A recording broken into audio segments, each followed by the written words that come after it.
Bom dia, todos estão ouvindo? Bom dia, estou sim, Daniele. Ótimo, obrigada. Bom, então, bom dia, bem-vindos ao evento do 5º Iberoju, né, que é o Instituto Ibero-Americano de Estudos Jurídicos, em parceria com a Unicristos, Centro Universitário Cristos, o evento do mestrado em Direito aqui da Unicristos, em parceria com o Iberoju, e aqui nós estamos mediando e coordenando o painel 8, sobre o meio ambiente e desenvolvimento sustentável, certo? Eu me chamo professora doutora Renata Albuquerque Lima, tá? Professora aqui do PPGD, da Unicristos, junto com o professor Clésio, sendo que ele está mediando, teve que mediar outra sala aqui ao lado, por conta de uma falta de uma professora, mas que ele se encontra aqui na Unicristos, né? E nós vamos seguir, então, a ordem das apresentações, né? Conforme vocês receberam aí na programação. Nós vamos seguir essa ordem e a organização passou o tempo de até 10 minutos. Então, vocês têm até 10 minutos, a gente vai cronometrar aqui o tempo. O que vocês precisarem, eu acho que alguém da Iberoju faz a mediação aí. Aqui eu posso fazer com os presenciais, mas lembrando aí o tempo, não sei.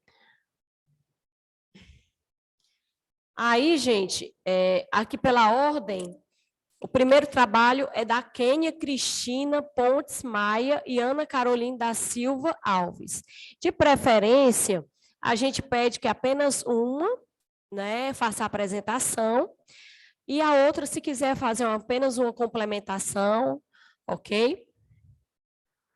Deixa eu tirar isso aqui daqui.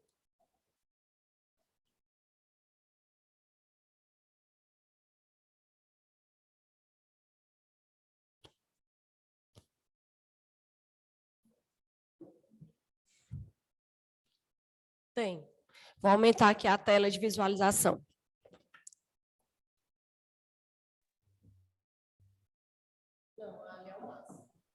Bom dia, pode começar? Só um momento.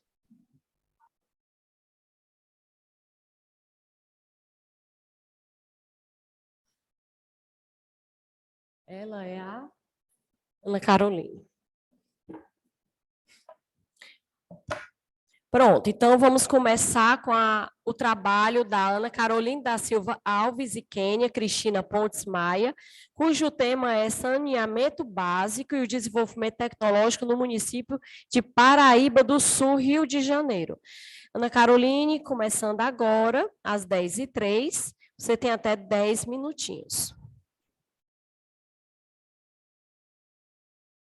Bom dia a todos, meu nome é Ana Caroline. Eu sou estudante de graduação em Gestão Ambiental pela Universidade Federal Rural do Rio de Janeiro, no Instituto Três Rios. Esse trabalho ele foi desenvolvido por meio de um grupo de pesquisa que possui ênfase no direito ambiental, vinculado ao CNPq e coordenado pela minha professora, que foi quem me auxiliou na pesquisa, Kênia. Eu sou moradora do município de Paraíba do Sul e, tendo em vista que o Brasil, como um todo, enfrenta muitos problemas relacionados ao saneamento básico e que é um dos maiores problemas, né, de proliferação de doenças e também da perda da biodiversidade, eu me vi como uma necessidade de estudar sobre o saneamento do município. Paraíba do Sul fica localizado na região centro-sul fluminense, no interior do estado do Rio de Janeiro, e é uma região que faz fronteira com os estados de Minas Gerais e com o estado de São Paulo.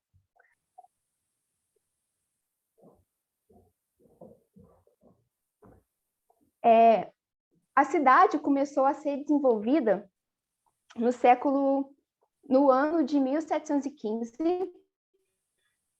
e as construções, na época ainda de barro, eram voltadas mais para vilas, então não tinha um planejamento, não tinha uma ideia ainda de construção de cidade. Mas com o tempo, isso foi mudando. E entre os anos de 1867 até os anos de 1921, a cidade ela foi se desenvolvendo economicamente e não levou em consideração o crescimento populacional. Na época, a fonte de renda e o que movimentava a economia eram as lavouras. Então, o foco era a produção de café e de cana-de-açúcar. Então, devido a isso, por não levar, né, em consideração, por não ter estudo técnico para o levantamento de uma infraestrutura eficiente, hoje nós enfrentamos algumas consequências no que diz respeito ao planejamento da cidade. E um desses problemas é o saneamento básico. Um dos pontos que a gente consegue perceber é que toda época de chuva, o município acaba ficando uma grande parte dele inundado.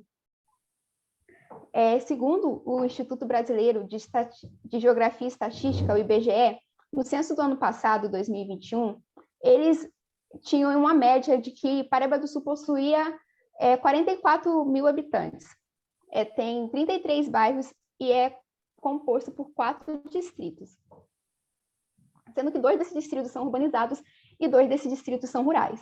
Os bairros que estão dentro desses distritos rurais, alguns deles, algumas famílias que habitam esses bairros ainda não possuem água encanada. E como meio de fazer com que essas pessoas possuíssem o acesso à água, né, água potável, essas famílias acabaram sendo abastecidas ou com caminhão-pipa ou com poço cartesiano. Mas, enfim, né, afinal de contas, o que a legislação brasileira fala para a gente sobre o saneamento? Lá na Constituição Federal, que foi promulgada em 88, fica claro que, no artigo 23, que o saneamento básico é de responsabilidade do poder público em todas as suas esferas. A partir da Constituição Federal de 88, foi sendo desenvolvidas, foram criadas, né, algumas diretrizes, algumas leis e alguns decretos que estabeleceram o saneamento, mas ainda assim não eram tão eficientes. E por isso veio a Política Nacional de Saneamento Básico, criada, né, por meio da Lei de 11.445, em 2007. E aí, a partir disso, o saneamento começou a ser entendido não somente como o tratamento de água e tratamento de esgoto, mas também incluiu a drenagem urbana e os resíduos sólidos. Mas como ainda essas metas não estavam sendo cumpridas, foi estabelecido o novo marco legal do saneamento em 2020. E o que estava, né, estabelecido nesse novo marco? Que agora seria obrigatório as licitações, né? Então, só poderia entrar, né, uma empresa dentro do município para gerir a questão de saneamento por meio de licitações, e o prazo também foi estabelecido, né? Os municípios que possuem menos de 50 mil habitantes, que é o caso de Paraíba do Sul, têm até 2024 para erradicar, ou quase isso, os problemas relacionados ao saneamento. Então, ficou claro, né, para a gente que saneamento básico só pode ser considerado saneamento básico se houver esses 4 pilares: gerenciamento de resíduos, drenagem urbana, o tratamento de água e o esgotamento sanitário. E, por meio desse estudo, ficou o questionamento: será que há o saneamento básico no município de Paraíba do Sul? Bom, há a estação de tratamento de água. A drenagem urbana, ela só abrange um único bairro do município, então 32 bairros não têm drenagem urbana, não há estação de tratamento de esgoto, então todos os rejeitos são diretamente direcionados ao rio Paraíba do Sul, que esse rio possui o mesmo nome que a cidade, e não há coleta seletiva. A maior parte dos resíduos eles são destinados aos aterros sanitários. Enfim, né? Agora, para a gente falar aí um pouquinho das tecnologias que estão sendo desenvolvidas para que seja cumprido o que está estabelecido no novo marco do saneamento. Então, foi identificado em 2021 a implementação da coleta seletiva em um único bairro, mas a Secretaria de Meio Ambiente do município já está ampliando esses projetos de coleta seletiva. Em 2022, os estados que mais sofrem com as inundações estão tendo obras de drenagem, e isso é um mecanismo que eles encontraram para que diminua esses desafios que é enfrentado em toda a época de chuva, e também está em processo, já está em andamento o processo para a instalação de uma estação de tratamento de esgoto. A empresa prestadora de serviço no município viu que fosse cumprida essa diretriz do novo marco de saneamento, era necessário uma ET, né, a estação de tratamento de esgoto. E o prazo que eles estabeleceram é que seja cumprido até 2030, e é isso. Eu agradeço mais uma vez aí pela oportunidade de estar apresentando meu trabalho, e agradeço também a minha professora pelo auxílio em todo esse estudo. Bom dia, gente. Obrigada. Bom dia. Obrigada, Ana Caroline. Você seguiu rigorosamente o tempo, tá? E a gente agradece a sua exposição. O próximo trabalho a ser apresentado são de 2 autores que a gente localiza aqui que juntaram 3 ou 2 trabalhos, que é a Gabriele Jacob e Gerard Silva, com o tema Inovações Brasileiras na Regulamentação de Produtos Orgânicos e Agroecológicos. E, além desse trabalho, a Gabriele também... é o mesmo. Inovações Brasileiras na Regulamentação de Produtos Orgânicos. Então, é porque eles repetiram. Pronto. Então, Gabriele e Genardes, vocês têm também até 10 minutos para fazer a sua exposição. Olá, bom dia a todos. Me escutam, me ouvem, estão me vendo? Estão me reconhecendo aí na tela? Sim, estamos sim. Está bem, então. Bom dia a todos, obrigado, professora Renata. Eu sou Genardes Andrade, eu sou mestrando em Direito da Faculdade SES, sediada no Recife. Esse trabalho foi feito a várias mãos, no caso, da professora Gabriele Collin, minha orientadora no mestrado, que é doutora em Direito Público e atualmente é pós-doutoranda, tá certo? Esse trabalho, ele tem patrocínio, né, do Fundo de Apoio à Pesquisa do Distrito Federal. Quanto à metodologia, nós utilizamos o método dialético em um procedimento de revisão de literatura, né? O nosso título é Inovações Brasileiras na Regulamentação de Produtos Orgânicos e Agroecológicos. O marco teórico que foi colocado foi o direito transnacional, porque estamos vivendo um momento, né, de globalização, né, e não cabe mais o Estado de Direito nacional estar dentro de uma lógica hermenêutica fechada, tá certo? Por isso que a adoção desse direito transnacional ele vai trazer uma realidade normativa híbrida disponível para proteção jurídica do meio ambiente. Nesse contexto, vão ser muito importantes as convenções construídas em sede de soft law. Especificamente, quanto à temática do trabalho, né, as certificações orgânicas, o contexto vem desde o pós-guerra, tá certo? Principalmente por conta da Revolução Verde, que introduziu novas tecnologias na produção de alimentos, muitas delas focadas em agroquímicos, melhor dizendo, venenos. Por isso tem todo um movimento alternativo, tá certo? Que é encabeçada pelo movimento orgânico, tanto é que na Europa, em 1972, é constituída a International Federation of Organic Agriculture and Processing, que é a IFOAM. Nós vamos tratar aqui como IFOAM, que nada mais é que um regramento de ordem privada, tá certo? Mas que tem referência em certificação orgânica em todo o mundo. Tem muito prestígio em todo o mundo nesse mercado global de orgânicos. Quando a gente chega em 1999, nas discussões a respeito do 23º Codex Alimentários, também se vislumbrou o projeto de diretrizes para a produção, elaboração, etiquetação e comercialização de alimentos produzidos organicamente. O objetivo, na verdade, era facilitar, né, a harmonização de requisitos para a produção orgânica em nível internacional, de modo também a assessorar os governos que desejassem estabelecer regulamentos nessa área.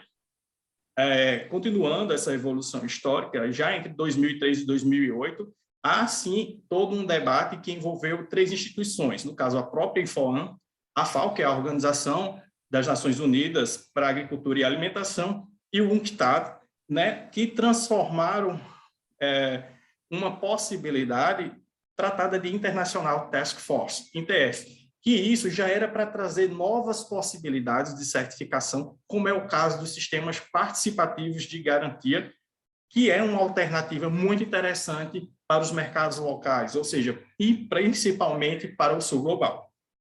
No caso, a certificação de orgânicos no Brasil, ela foi institucionalizada pela Lei 10.831 de 2003, e a devida regulamentação via Decreto 6.232 de 2007. Bem, no caso, a certificação brasileira, ela tem como base justamente essa certificação, essas diretrizes da IFOAM, tá certo? Que é, no caso, a certificação por auditoria ou certificação de terceiros, no qual uma empresa externa, né, vai ser a certificadora, e ela vai ser contratada para fazer essa avaliação de conformidade desses requisitos da produção orgânica, tal qual está tratado pela IFOAM e pela base normativa ISO 065. Quando a gente parte para o Brasil, né, para além dessa certificação por auditoria, quando a gente vai tratar dessa temática que versa o artigo sobre as inovações brasileiras, o ponto focal nosso são os SPG, ou seja, SPG é uma sigla que diz o seguinte, SPG, me desculpem, SPG é a sigla que denomina Sistema Participativo de Garantia, no qual, assim, ela tem como base a responsabilidade solidária e o controle social dos componentes. Tanto é que a composição desses sistemas participativos, eles têm, né, na própria Constituição, um conjunto de membros que vai se tratar de um organismo participativo de avaliação da conformidade. Ou seja, dentro de toda a sistemática, vai ter um tipo de um mecanismo de autocontrole chamado de OPAC, certo? Então, a SPG OPAC trata-se de uma ferramenta de construção social, abarcando o intercâmbio de informações ou experiências e um conhecimento mais amplo da vida do campo. Frise-se que no espectro nacional, essas certificações, ambas certificações, tanto a certificação por auditoria como a SPG, que é a participativa, elas não têm qualquer distinção substantiva, né? Para o comércio interno, elas têm a mesma validade, elas têm o mesmo nível. Enquanto, quando vai se tratar de produtos orgânicos disponíveis, direcionados para a exportação, aí sim prevalece o regramento atinente ao território estrangeiro. Nesse ponto de discussão, também é importante a gente trazer a figura das OCS, ou seja, o Brasil, além da inovação do SPG, ele também tem uma exceção legal na regulamentação que é muito importante para a agricultura familiar, porque essa previsão de registro no mapa, tá certo? Dos agricultores familiares, através de organizações de controle social, ou seja, as OCS, eles vão possibilitar a realização de vendas diretas ao consumidor. Essas vendas diretas, os agricultores vão ter acesso aos consumidores, sejam em feiras agroecológicas, orgânicas, economia solidária, enfim, e também escoá-las em redes de economia solidária, né? Bem como encaminhá-las para programas institucionais, como o PAA, atualmente chamado de Programa de Alimentação Brasil, o PAB, ou o PNAE, que é referente ao Programa Nacional de Alimentação Escolar. Enfim, né, para a gente sintetizar qual foi o objetivo do nosso trabalho, né, a gente tem a regulamentação brasileira institucionalizada com um marco legal, mas que, pelo fato de trazer demandas da agricultura familiar de base agroecológica, seja via OCS, seja via os sistemas participativos de garantia, nós temos realmente uma novidade, é uma inovação que o Brasil traz, e tanto é que essa inovação do Brasil, que a gente tem como maior exemplo a rede Ecovida, que inicialmente começou lá no Rio Grande do Sul e se espalhou por toda a região sul, ela é estudada como caso de sucesso em outros países, especialmente países periféricos, países do sul global. Então, para não delongar mais, também não atrasar o trabalho dos demais, eu agradeço, né, por poder participar conjuntamente com a professora Gabriele Collin deste evento, e repasso a palavra para a professora Renata Albuquerque e agradeço a todos pela presença e contribuição neste evento. Bom, a gente que agradece, Gernardes, muito interessante a temática do seu trabalho, parabéns. E parabenizo também a professora Gabriele. Então, você seguiu literalmente, né, o tempo, e vamos dar continuidade aqui aos trabalhos. O próximo é a autora Martiniane Jacques Laflor e Dandara Barcelos de Oliveira, da Universidade Federal de Pelotas, com o tema Greenwash e o direito à informação ambiental. Bom dia, vocês me escutam?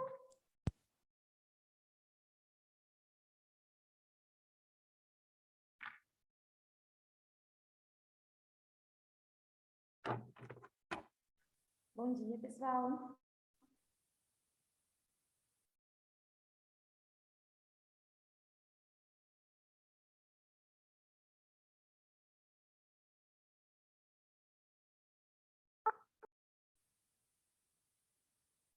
Obrigada.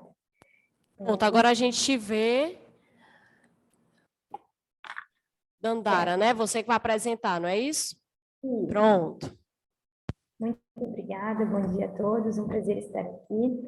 Eu sou a Dandara, sou mestranda aqui no programa de mestrado em Direito da Universidade Federal de Pelotas, e juntamente com a Martiane, trouxemos esse trabalho que fala sobre o greenwashing, que é um estudo que demonstra uma análise, né, desse termo greenwashing, e que a gente inicia, então, essa discussão com a análise de alguns termos importantes, que seria a sustentabilidade, adentrando no conceito desse termo, que está em moda, digamos assim, quando se fala em sustentabilidade em direito social ambiental, né, vinculando e tentando fazer um diálogo de fontes entre o direito ambiental e o direito do consumidor.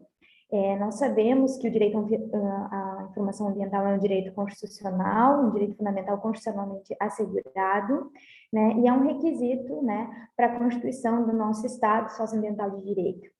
Partindo disso, temos que a informação ambiental sobre os produtos e serviços para o consumidor, ela deve ser sempre clara, verdadeira e de fácil acesso, sob pena de estarmos infringindo regras de tutela ambiental.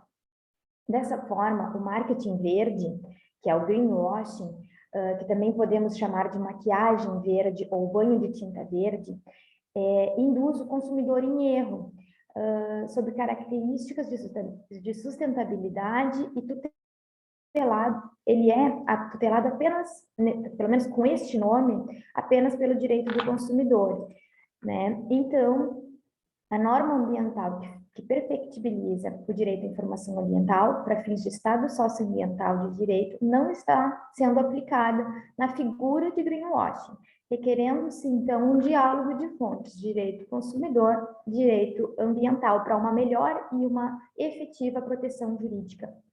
O consumidor, ele é definido pelo Código de Defesa do Consumidor, no artigo 2º, sendo toda pessoa física ou jurídica que adquire ou utiliza produto ou serviço como destinatário final.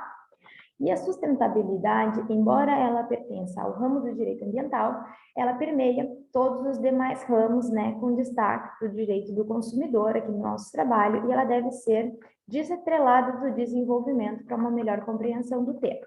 Houve há uma apropriação nos dias atuais do termo sustentabilidade para mascarar a economia de mercado caracterizada pelo hiperconsumo, com a exploração do trabalho e da natureza em prol de um lucro desmedido. Nesse contexto de desenvolvimento sustentável, passou-se então a defender um consumo sustentável, que nada mais é que consumir com respeito os recursos naturais, consumir com responsabilidade. Em resumo, é quando são feitas de fato, escolhas conscientes com intenção sustentável. A etimologia do greenwashing, né, por sua vez, ela vem do inglês e significa literalmente dar um banho de tinta verde. O que significaria isso? Apresentar um falso aspecto ecológico aos produtos. E tal termo ele começou a ser utilizado por um biólogo inglês que criticou a indústria hoteleira que se valia de uma propaganda enganosa através de reuso de toalhas, quando na verdade não observava uma política ambiental geral. E em 96 essa expressão ficou um pouco mais conhecida com a publicação de um livro. Os erros e pecados mais comuns na veiculação de informes ambientais do greenwashing são o pecado de custo ambiental camuflado, o pecado da ausência de prova, o pecado do culto a falsos rótulos, o pecado da irrelevância, o pecado do menos pior, o da mentira e o da incerteza.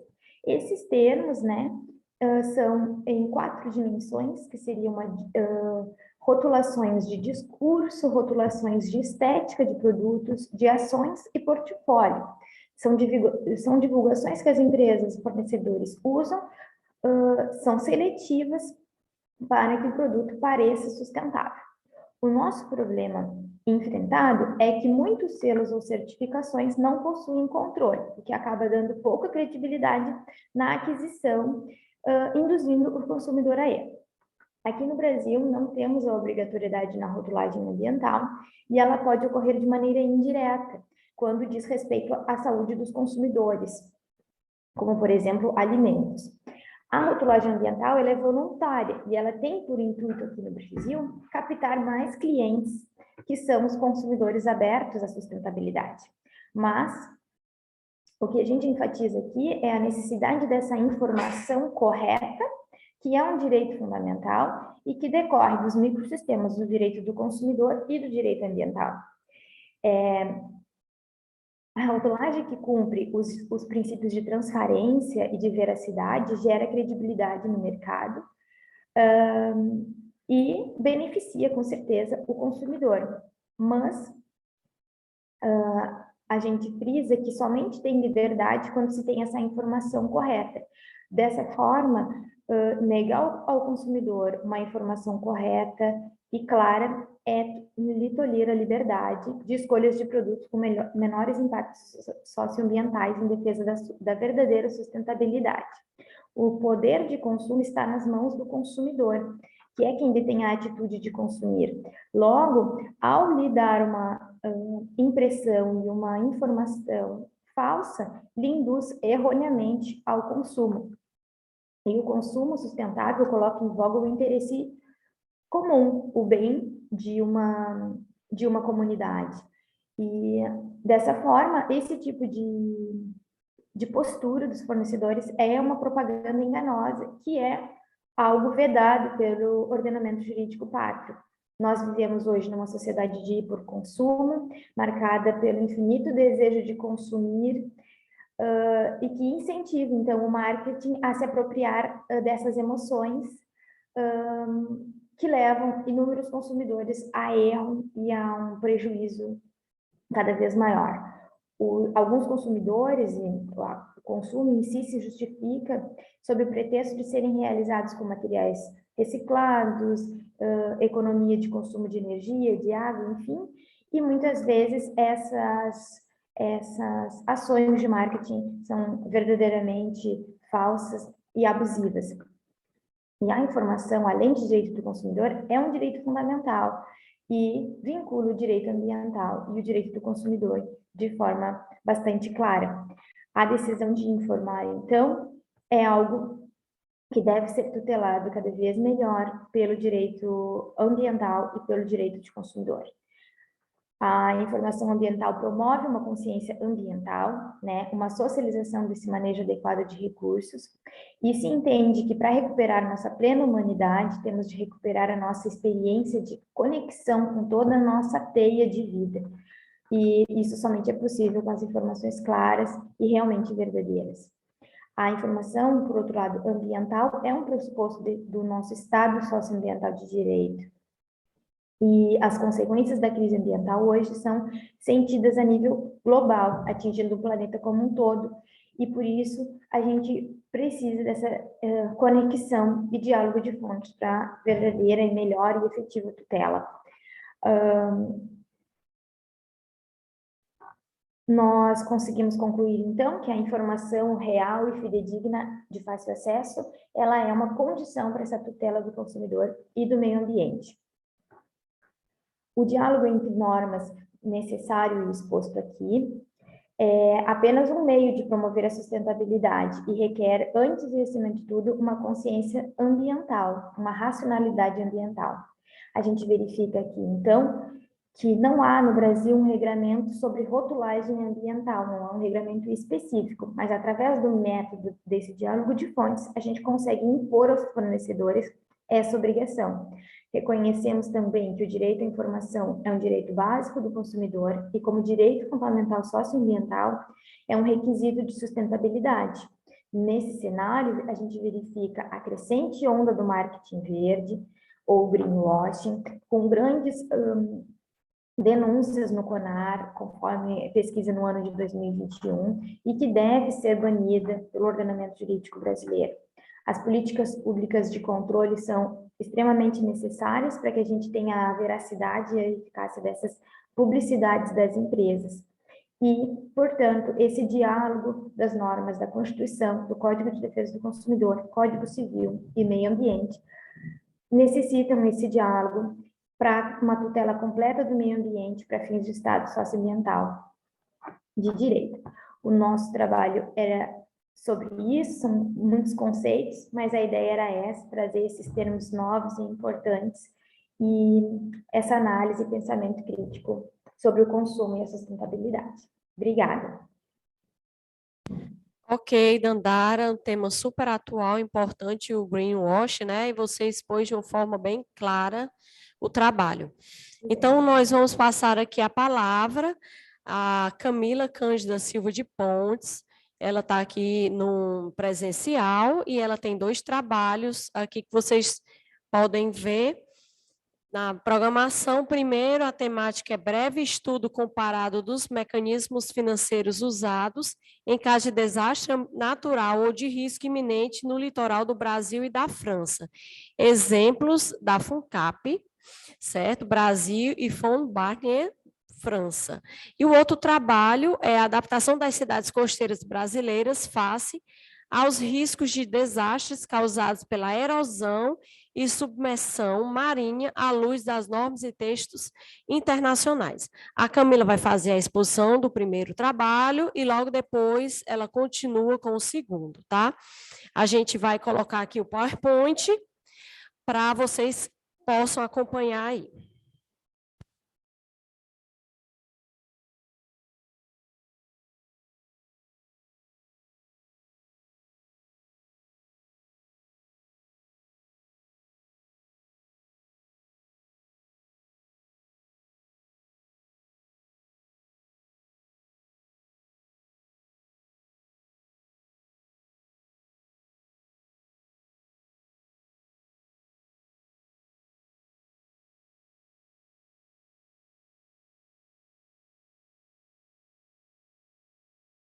Vocês conseguem ver aí o slide?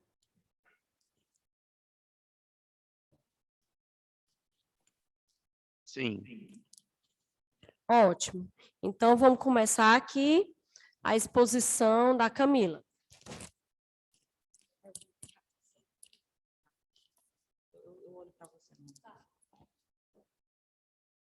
Bom dia a todos, espero que estejam ouvindo bem. Eu me chamo Camila, eu sou doutoranda na Universidade Francesa, em Aix-Marseille, em co-tutela com a Universidade Federal do Ceará.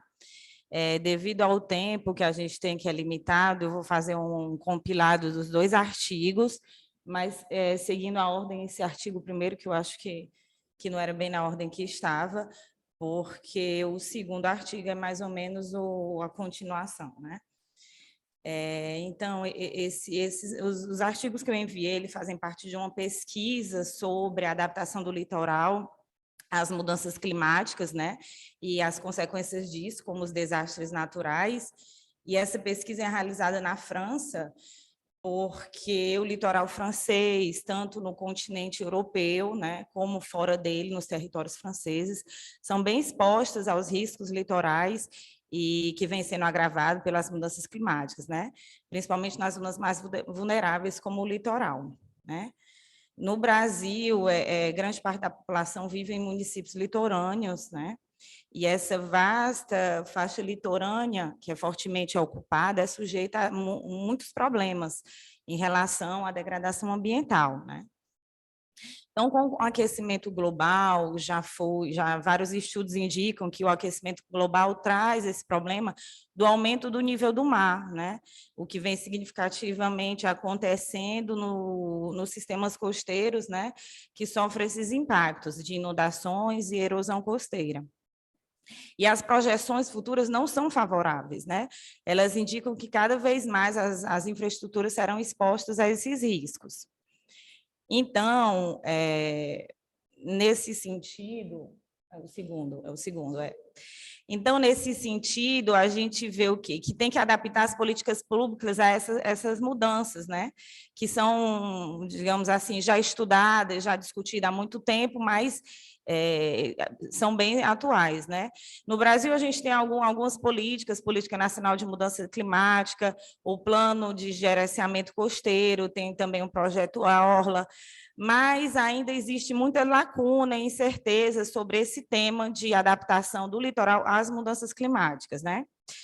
E que a gente vê que, infelizmente, o empenho do Brasil ainda tem uma ambição muito moderada nesse sentido, e com a transição do último governo, essa questão climática vem sendo tratada com uma prioridade que não é tão compatível com o nível de importância desse assunto, né? E tomando assim como exemplo, né, pois essa pesquisa é realizada na Europa, então tomando como exemplo um país europeu como a França, e tentando explicar essa relação de adaptação do litoral, de riscos, de mudanças climáticas, eu vou dar um exemplo aqui da França, certo? Em relação a alguns desastres que ocorreu e que vem ocorrendo. Então, na França, eles têm uma lei que eles chamam Lei Litoral, que foi criada em 1986, certo? Que é uma lei muito bem elaborada, muito bem pensada, inclusive segue de modelo a várias convenções e a leis nacionais de outros países. Uma dessas convenções é a Convenção de Barcelona, que trata sobre o mar Mediterrâneo, né? Os países que são banhados pelo Mediterrâneo. E dentro dessa convenção, inclusive, tem um protocolo que trata somente dessa questão de gestão integrada da zona costeira do mar Mediterrâneo. Então, é uma lei que é muito bem elaborada, que abrange vários sujeitos em relação à ocupação, né, da zona costeira. Porém, essa lei não evitou algumas catástrofes que aconteceram na costa francesa, né, na costa francesa, no território europeu. Uma delas, e que serve de muito exemplo, é uma tempestade, que chama Tempestade Cynthia, que ocorreu em 2010, numa cidade, devastou essa cidade litorânea, causou muitas mortes, numa cidade chamada La Faute-sur-Mer. E depois desse ocorrido, foi feito muitos estudos para analisar por que se a maior parte das construções, ao contrário do Brasil, a maior parte das habitações são legais, com permissão de construção, por que ocorreu isso se elas estavam todas em conformidade com a lei em vigor. O que acontece é que a lei litoral não previa e não prevê as mudanças climáticas e o aumento repentino, assim, né, constante do nível do mar, e resultando nessas tempestades e nesses riscos, né? E esse sujeito é tão atual que, mesmo num país como a França, que tem essa cultura ambiental, que é muito mais preocupado com essa questão ambiental, infelizmente, que o Brasil, esse assunto é tão atual que só recentemente, em 2021, há pouco tempo, no final do ano, foi criada uma lei que chama Clima e Resiliência, que já prevê essa questão da gestão da erosão e da submersão marinha, né, das inundações, e estabelece um rol de recursos técnicos e financeiros mobilizados para este fim. Então, tirando assim como paralelo o Brasil, como é importante a gente, apesar de ter todos os planos diretores dos municípios e tudo, mas incluir essa questão climática, incluir esse aumento do nível do mar nos programas políticos, né? Porque talvez nós temos leis, e temos bem, que já trata sobre a proteção do litoral, mas que falta, na prática, essa questão das mudanças climáticas, né?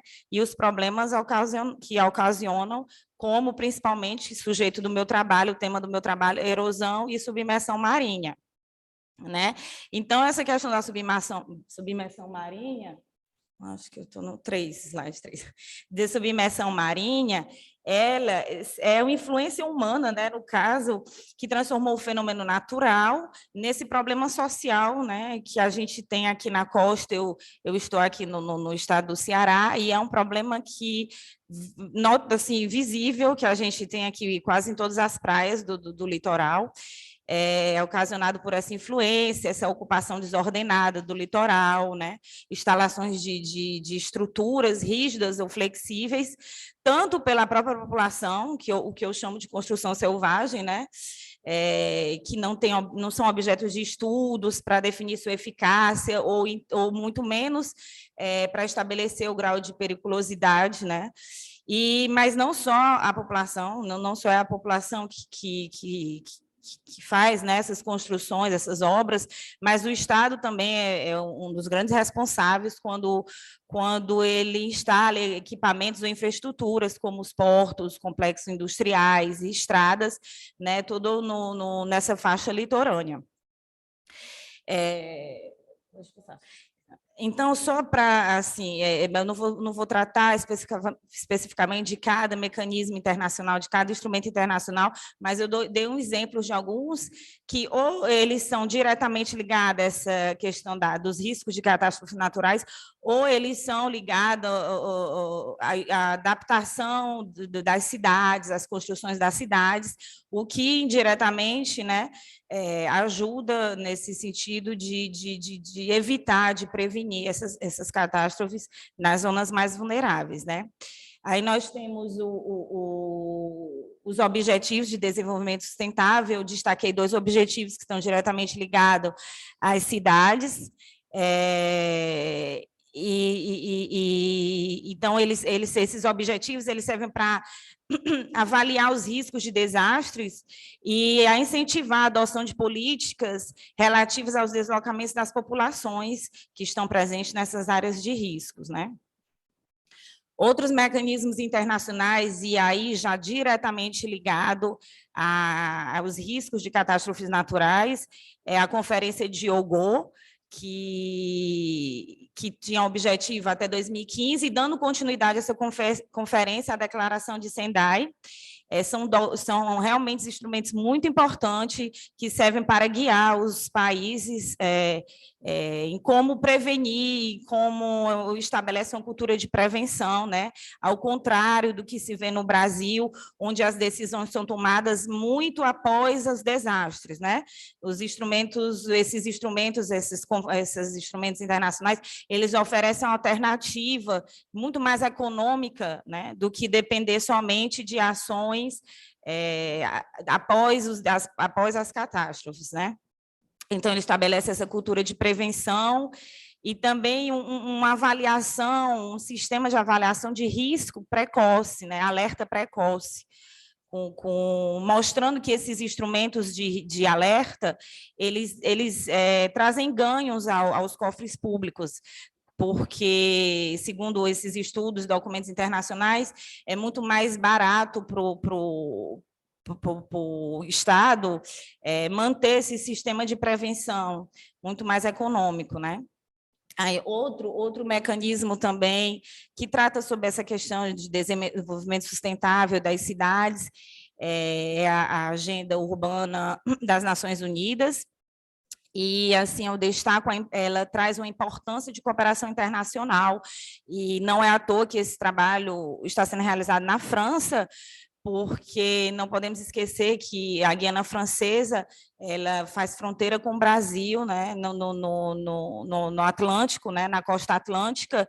Então, a França tem todo o interesse de fazer essa comparação entre o Brasil, e a França sempre está tentando, como é que eu posso dizer, trazer para a gente essa cultura de proteção do meio ambiente.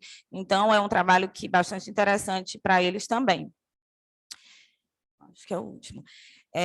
Então, apesar das discussões em níveis internacionais, né, global, sobre a questão relacionada às mudanças climáticas, isso que eu não citei, né, todas as convenções específicas sobre mudança climática, todas as conferências, né, que anualmente que se faz, porque sai um pouquinho assim do nosso tema de proteção do litoral, né?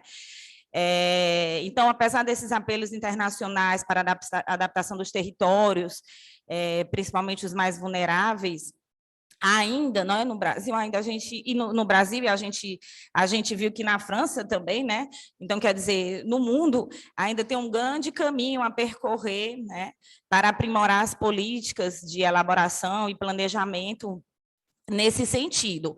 Mas o que a gente tira de lição desses documentos e desses estudos é que é necessário antecipar e prevenir, né? O que no Brasil falta um pouco isso, né? E que a gestão aqui de risco ainda está mais vinculada às respostas aos desastres do que à prevenção, né? Apesar de que temos que dizer que já temos evoluído bastante nesse sentido, né? Mas podemos fazer melhor ainda. Então, embora a comunidade internacional dê uma atenção especial a esse desenvolvimento sustentável, estimule os estados, as regiões a promoverem forma de governança seguindo esse modelo de desenvolvimento sustentável, né, a falta de planejamento para o uso de ocupação do solo e o desrespeito das legislações ambientais ainda é um problema a ser resolvido, né, com o objetivo que a gente evite, né, evitando esses riscos, esses desastres naturais. E aí, seguindo aqui, já entrando no segundo tema, que é sobre uma comparação de fundos perenes, né, os fundos que são voltados mais a essa questão dos desastres naturais, não só no litoral, né, claro, mas como meu trabalho, esse artigo é voltado mais para o litoral. Então, eu usei como um paralelo 2 fundos, né, por quê? Porque, apesar dos esforços de prevenção e mitigação, tanto na Europa, como nos outros continentes, e como no Brasil, claro, nenhuma região costeira, podemos dizer assim, espero não estar sendo muito pessimista, mas nenhuma região costeira pode se isolar totalmente contra a perda de propriedade pública ou privada, né?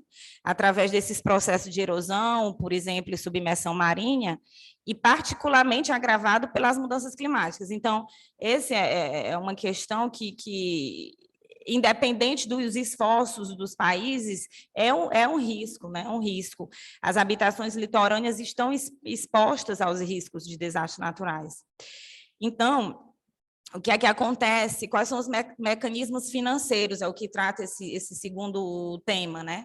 Mecanismo financeiro para quando ocorrem esses desastres, ou mesmo para prevenir esses desastres, o que é que temos, né? Então, ao contrário da França, no Brasil, ao contrário da França, a França, grande parte das habitações são asseguradas contra esses tipos de sinistros, né? Inclusive, os locatários são obrigados, é um seguro obrigatório, seguro habitacional. No Brasil, não existe essa cultura de contratação de seguros, né, como um serviço essencial. A gente não tem isso, até porque financeiramente não é muito viável. É o que é que ocorre na França, né? Na França, uma vez que o governo declara uma catástrofe natural, o seguro ele cobre as despesas e indenizam as vítimas, né? Nota-se que o quê? Que o seguro contra os riscos de desastres oferece ao governo francês uma forma de se proteger financeiramente, né? E fortalecer os esforços de gerenciamento de riscos de desastres. Enquanto que no Brasil, com a ausência de programas de microseguros, né, específicos para as pessoas afetadas, né, por esses desastres, o governo costuma fazer o quê? Usar programas de transferência de renda para prestar assistência em urgência, né, à população vulnerável, somente após os desastres. Então, nos dois países, a gente tem dois fundos perenes, né, para ações de prevenção e respostas aos desastres. No Brasil, nós temos o FUNCAP, Fundo Especial de Calamidade Pública, e na França a gente tem o Fonds Barnier, né, o Fonds Barnier criado em 1995. O FUNCAP, ele prevê a transferência de recursos financeiros públicos para a execução de ações de prevenção, né, em áreas de riscos e de respostas. Então, é a transferência a órgãos e entidades de estados, o Distrito Federal e municípios, né? Porém, o que é surpreendente, a gente fazendo um estudo sobre esse sujeito, é que, atualmente, as discussões legislativas deviam ser de ampliar, de aumentar a abrangência desse fundo, desses recursos, né, na ocorrência de catástrofes. No entanto, o que acontece é que o fundo não é bem operacional, porque falta regulamentação e falta uma compreensão, né, de como será usado esse fundo. Por outro lado, o Fonds Barnier, na França, ele é destinado a financiar a indenização pela expropriação, né, de bens, né, expostos a riscos. Então, ele é financiado em grande parte pelas companhias de seguro. Grande parte do fundo vem do setor privado, o que é mais fácil no sentido de que o investimento, né, nesses fundos é certo. E o importante é ressaltar que quando um imóvel é coberto por um contrato de seguro habitacional, e esse imóvel está exposto a um risco que ameaça a edificação, né, e vidas humanas, o fundo ele financia uma aquisição amigável do imóvel, ou então ele financia a desapropriação, né? Também é interessante destacar que a França ela possui um plano de prevenção de risco, e esse plano ele pode impor obras de redução da vulnerabilidade das construções que já existem no litoral, por exemplo. Então, ele impõe ao particular, ao proprietário dessas habitações, obras que devem ser realizadas para reduzir o risco e a vulnerabilidade. E esse fundo também, o Fonds Barnier, ele subsidia a realização dessas obras em até 40% para bens residenciais e 20% para bens comerciais, né? No entanto, existem críticas sobre esse mecanismo, que apesar de ser um excelente mecanismo de financiamento para esse tipo de catástrofe, existem algumas críticas, eu vou citar rapidamente aqui duas. Uma é que, durante a ocorrência da tempestade, que eu já citei, Cynthia, né, que devastou a costa de uma cidade francesa, o fundo revelou-se insuficiente para permitir a compensação da desapropriação de todos os bens construídos na zona afetada, né? Então, isso aí foi um problema muito grave que aconteceu para os cofres públicos, né, francês. E a outra questão, por incrível que pareça, e bem, assim, inacreditável, é que esse fundo, ele prevê a indenização específica para propriedades expostas à inundação marinha, mas não para propriedades expostas à erosão.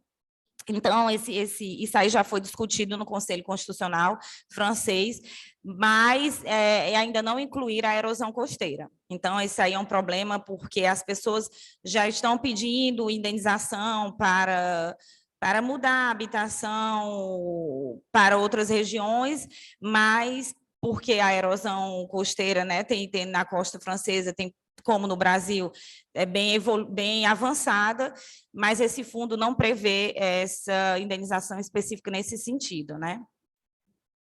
Então, aqui, tentando encerrar no tempo, ainda tendo muita coisa para falar, só fazendo uma análise assim, entre os dois fundos, o Fonds Barnier francês ele se torna mais eficaz, porque ele tem a participação importante do setor privado e é um fundo que está ativo, que pode ser utilizado ao contrário do FUNCAP no Brasil, né? E só para finalizar, eu agradeço muito a participação nesse evento. Estou muito feliz de estar em Fortaleza hoje. Vim praticamente para participar desse evento e agradecer pelo apoio aqui de toda a equipe na Unicristos. Muito obrigada.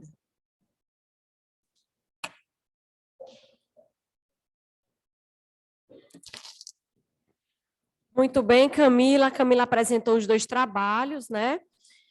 Como vocês puderam acompanhar, temáticas bem interessantes, principalmente fazendo esse estudo comparativo entre o Brasil e a França, certo? No finalzinho, se a gente tiver tempo, né, gente, abrimos um espaço para possíveis dúvidas que alguém queira colocar ou comentar de algum trabalho, certo? O próximo também é a Laís Nardon Martins, da Unicinos, né? A Laís também apresentou aqui 2 trabalhos. O primeiro, a luta pelo direito ao futuro e à cura da terra, biodiversidade, etnossaberes e demarcações de terras indígenas no Brasil. Esse é o primeiro trabalho. E o segundo é Cauê Guarani, a proteção jurídica do Estado Social a despeito da biodiversidade e dos etnossaberes dos povos indígenas brasileiros. Laís, você então começa o primeiro trabalho e depois você já continua o segundo. Para cada trabalho, como eu tinha falado anteriormente, né, são até 10 minutos, ok? Eu vou ficar aqui verificando o tempo. Bom dia a todos e a todas. Vocês me escutam bem? Sim, escutamos. Então, vamos lá. É uma enorme satisfação estar aqui presente, né, ou mesmo que online, né, apresentando os meus trabalhos.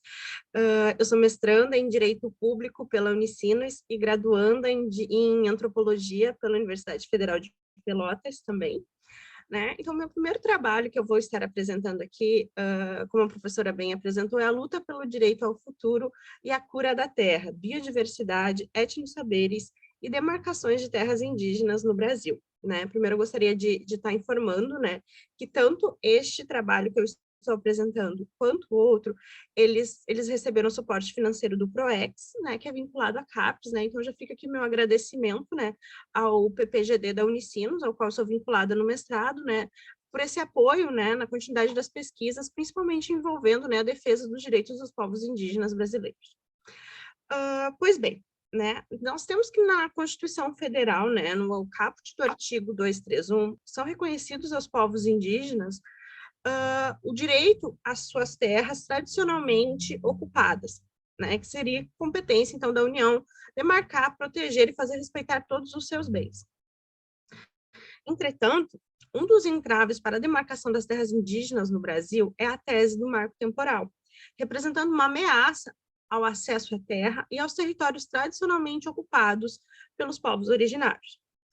Então, como tema de estudo desse artigo, a pesquisa ela tem como objeto de estudo, né, o direito dos povos indígenas brasileiros ao acesso e demarcação às terras por eles tradicionalmente ocupadas, e que através deste pode contribuir, então, para a garantia da proteção da biodiversidade e dos etnossaberes dos povos indígenas na luta pelo direito ao futuro, na preservação do futuro e na questão das mudanças climáticas. Né? O objetivo central da pesquisa é o estudo do direito das demarcações das terras tradicionalmente ocupadas pelos povos indígenas, da proteção da biodiversidade e dos etnossaberes dos povos indígenas, né, como meios, então, né, se garantindo, então, a garantia do direito à terra, garantindo um direito, que é o direito à terra, garante-se outros direitos, que são as questões ambientais vinculadas à biodiversidade e aos etnossaberes dos povos indígenas, como um direito ao futuro, e não só um futuro dos povos indígenas, mas de todo o planeta.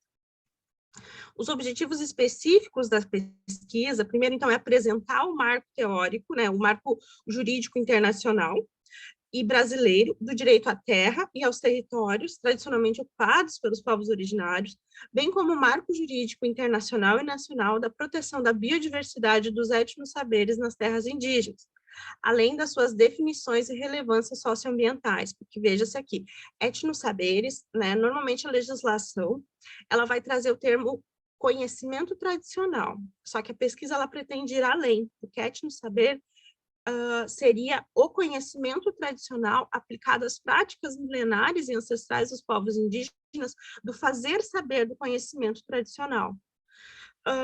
Também, como objetivo específico, o artigo, né, ele se propõe a analisar criticamente as demarcações de terras indígenas no Brasil e a tese jurídica do marco temporal, além dos entraves políticos e jurídicos enfrentados pelos povos indígenas na garantia e efetivação do direito humano e constitucional dos povos indígenas. A metodologia do artigo, né, a metodologia de pesquisa, então, é uma normativa descritiva, né, de cunho qualitativa, né, com técnicas de pesquisas bibliográfica e documental. As hipóteses que se apresentam, né, que se propõem do artigo, né, as hipóteses iniciais são que o reconhecimento legal e a proteção das terras indígenas por meio das demarcações do Estado aumentam as possibilidades de conservação e de uso sustentável da biodiversidade, através das práticas milenares e ancestrais dos etnossaberes dos povos indígenas. Como resultados parciais da pesquisa, né, o que já se apresentou, né? Assim como as barreiras para a conclusão das demarcações de terras indígenas, elas são de ordem política e jurídica, né? Também as possibilidades de derrubar essas barreiras também são dessa mesma ordem, tanto política quanto jurídicas. Então, portanto, como resultado parcial, apresenta-se o direito, né? Aqui é a nossa luta, né? Pelo direito, porque o direito é que vai ter o papel central na efetivação do acesso dos povos indígenas à terra e na conservação da biodiversidade e dos etnossaberes dos povos indígenas.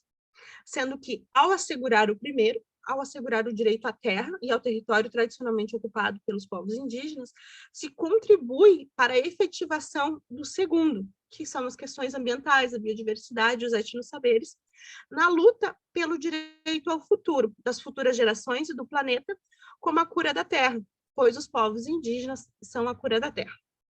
Esse seria, então, o meu primeiro trabalho.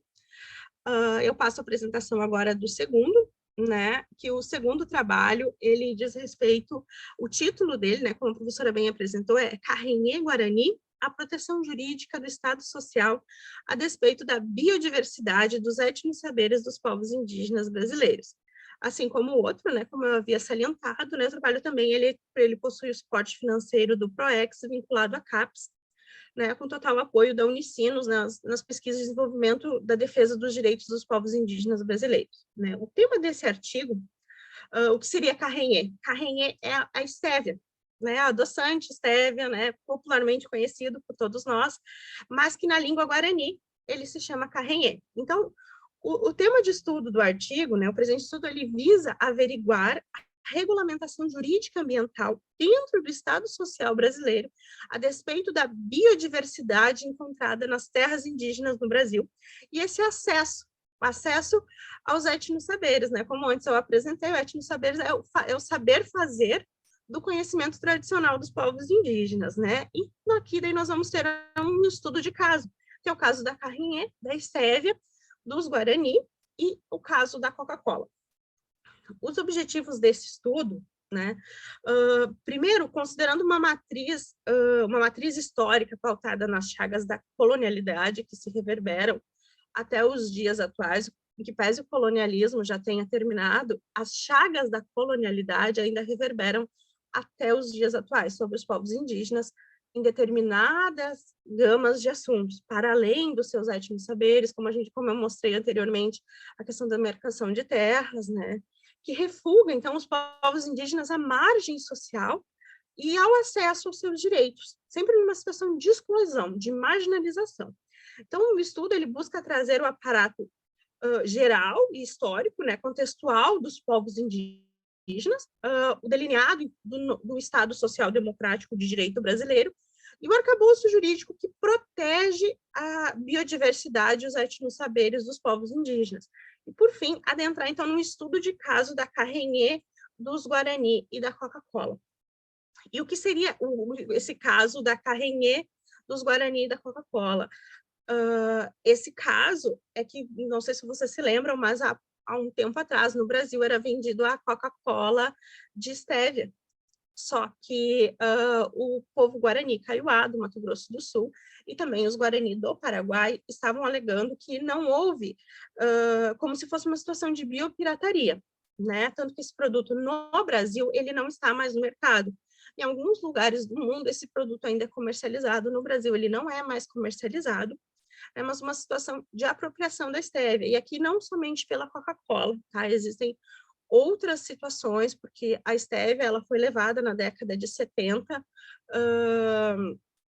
para a Suíça, teve todos os estudos, mas ela, assim como outras matérias-primas do Brasil, também aconteceu essa mesma situação com a estévia, né? Então, quando esse produto da Coca-Cola, né, a Pepsi também lançou refrigerante de estévia, mas aqui a situação é específica com a Coca-Cola, quando ele foi lançado, então gerou essa demanda num âmbito muito interno das comunidades, né? Mas tem um estudo de uma ONG, esse estudo de caso é baseado nesse estudo de uma ONG, né? Que expõe essa situação da estévia ao mundo como uma outra situação de biopirataria, como outra muito bem conhecida, que é a questão da seringa, por exemplo, no Brasil, né, e dentre outras muitas matérias-primas que foram levadas do Brasil e de toda a América, enfim, todo esse processo de colonialidade que se reverbera. Então, como metodologia, primeiro se parte, então, dessa matriz, uma fundamentação teórica, né, descolonial, é uma pesquisa aplicada que segue o método dedutivo de abordagem, né, os métodos descritivo e explicativo em um primeiro momento, e posteriormente o método exploratório, bem como um estudo de caso, um estudo da Carrenhê e da Coca-Cola. Quanto aos procedimentos de pesquisa, utilizam técnica bibliográfica, documental e comparativa.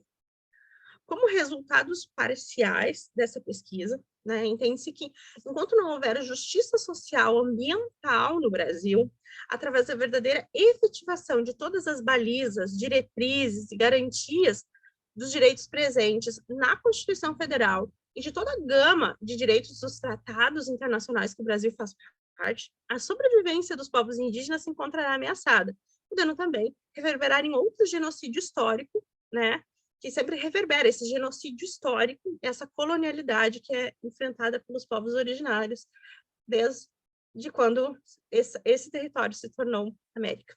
Enfim, era isso. Muito obrigada a todos.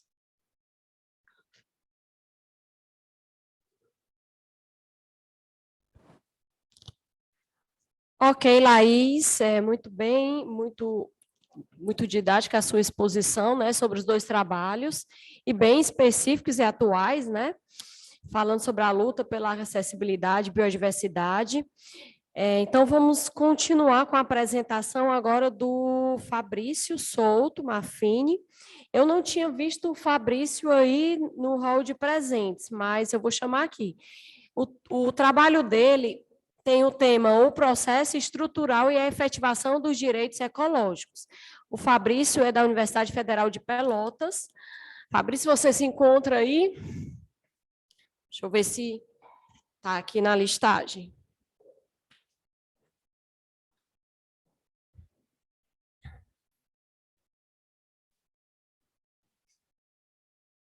Então, não se encontra aqui no hall de presentes, né? Eu vou passar, por conta do tempo, ao próximo trabalho e depois, no final, eu faço a chamada do trabalho do Fabrício. Se ele tiver aí, a gente dá a oportunidade para ele apresentar, tá? Então, seguindo aqui a ordem, nós temos o Fábio Henrique Oliveira da Cruz e Daniele de Oliveira Lazeres, certo? Da PUC, Paraná, com o tema O Panteão e o Cemitério de Santa Felicidade, em Curitiba. A contribuição dos cemitérios para a formação do patrimônio cultural. Eu acho que os dois estão aí, Fábio, Cruz e Daniele. Então, reforçando aqui a questão do tempo, vocês têm até 10 minutinhos para a apresentação. professora. Bom dia. O Fábio vai fazer a apresentação, ele vai disponibilizar os slides aqui. Ok. Fábio, só um minuto. Deixa eu ver se eu consigo conectar aqui o... Tá. Acho que não deu para conectar.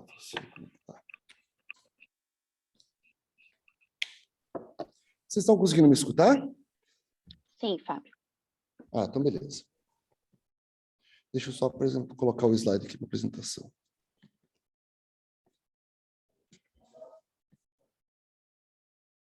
Então, só confirmando aqui, vocês estão conseguindo ver o slide e escutar a minha voz? Beleza. Sim. Legal. Obrigado. Então tá, eu então e a Daniele, né, nós escrevemos um artigo então com o título, né, o Panteão e o Cemitério de Santa Felicidade aqui em Curitiba. Deixa eu só desligar aqui o meu WhatsApp para não ficar fazendo barulho. Aí.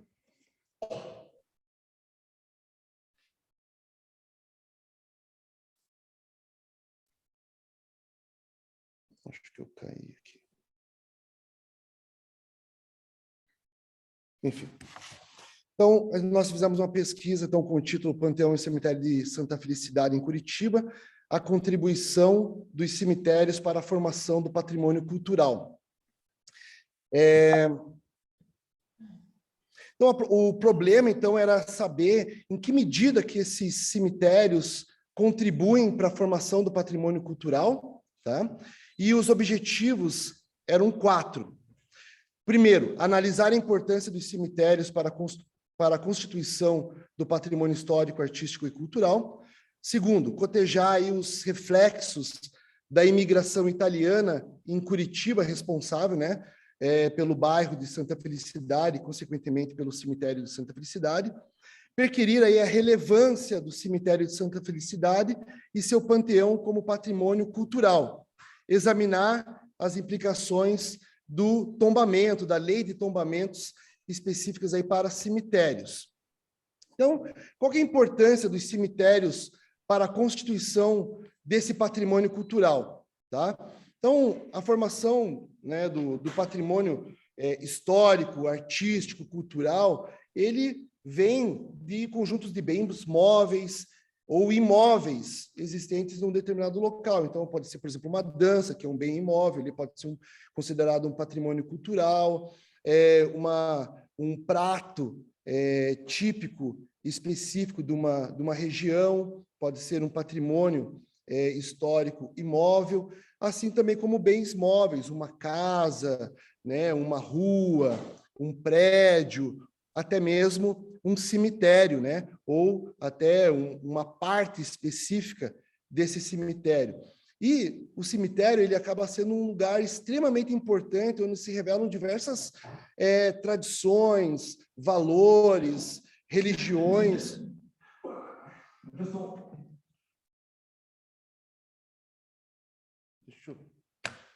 Então, o cemitério ele acaba revelando várias tradições, religiões importantes daquele lugar. Então, se for, por exemplo, um cemitério característico de uma religião judaica, por exemplo, né, ou de uma religião muçulmana, isso tudo são expressões que se expõem nesse cemitério. Tá? Então, além disso, o cemitério também registra questões muito importantes da história, como datas, os nomes, as pessoas que estão ali enterradas, né? Momentos importantes da história, como às vezes um conflito, uma guerra.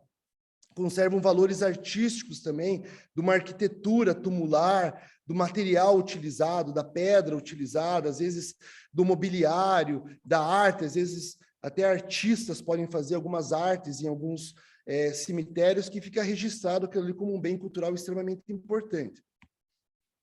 Então, os cemitérios também mostram fluxos migratórios, períodos econômicos.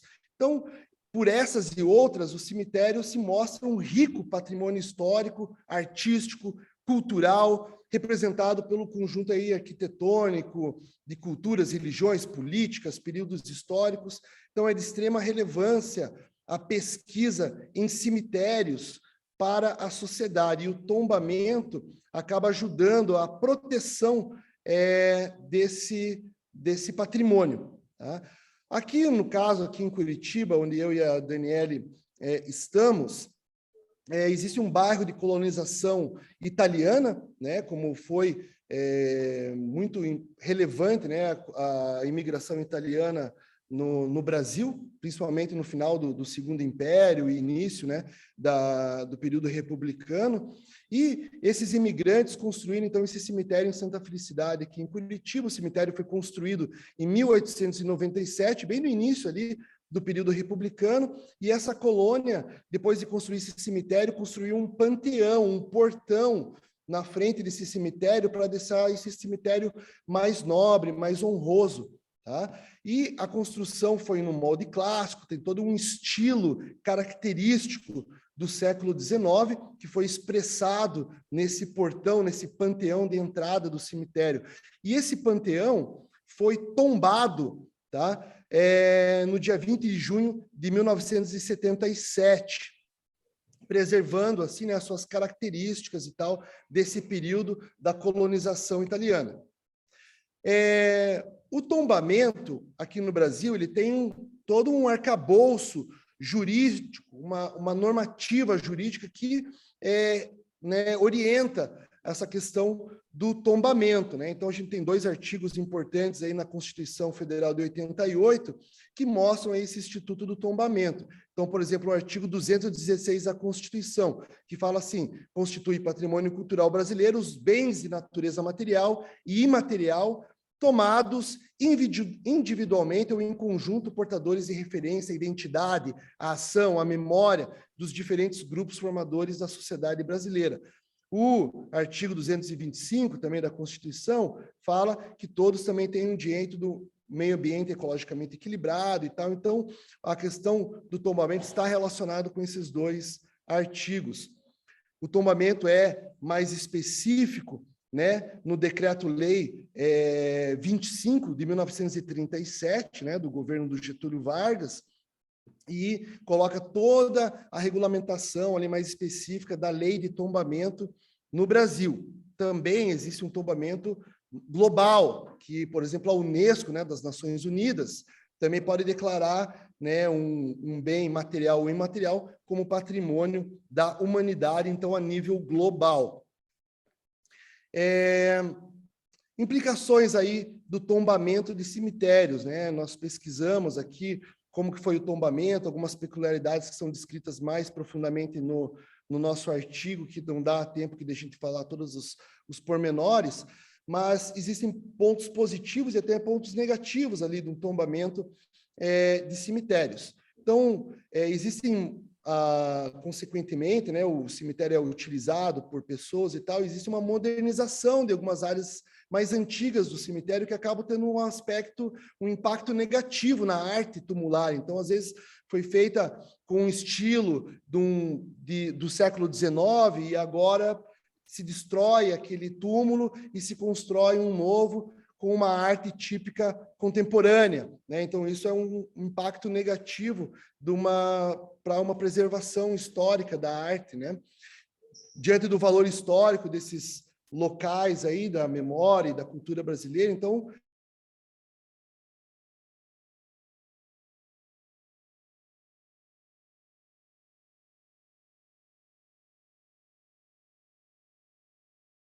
né? No caso aqui de Curitiba, o cemitério não é tombado, mas a sua entrada, né? O panteão,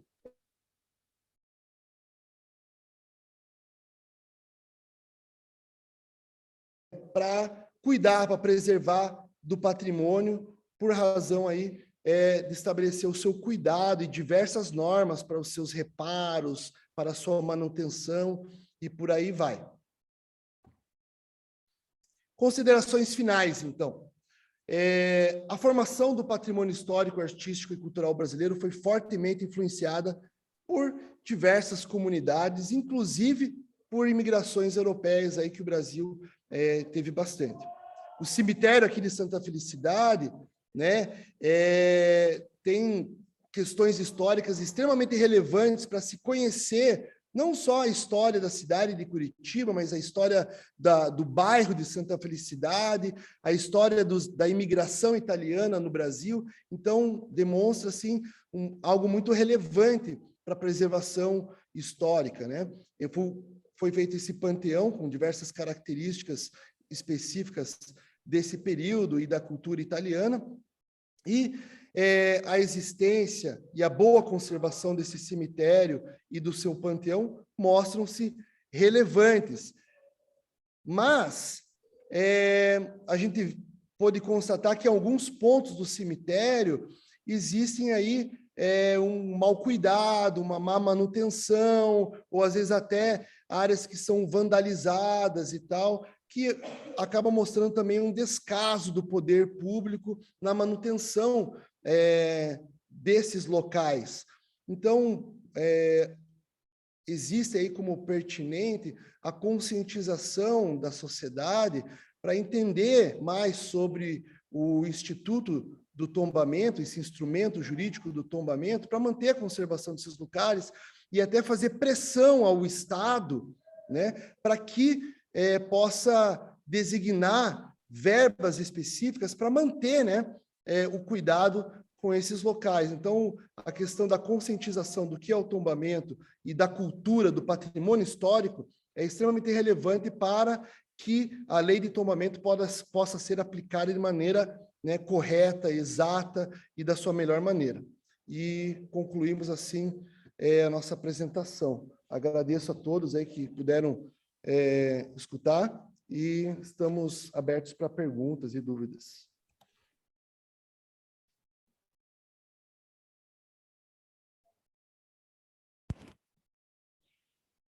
Muito bem, Fábio seguiu, né, exatamente o tempo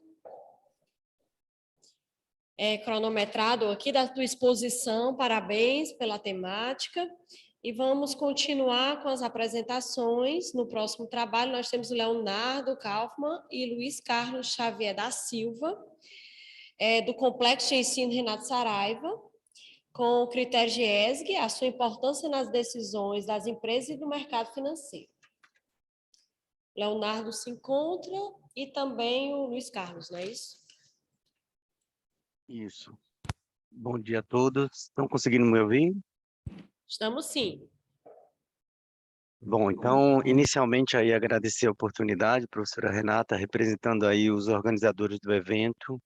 Eu sou Luiz Xavier e vou falar sobre esse trabalho que estou desenvolvendo com meu colega, o Leonardo Kaufmann. Somos mestrandos sob a orientação da professora Gabriela Cullen na faculdade SES, né? O foco do nosso trabalho são os critérios de ESG, né, a sua importância nas decisões das empresas e no mercado financeiro.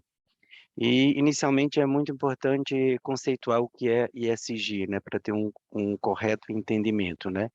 Esse termo ele é oriundo do inglês Environmental, Social and Governance, que é meio ambiente, social e governança em português.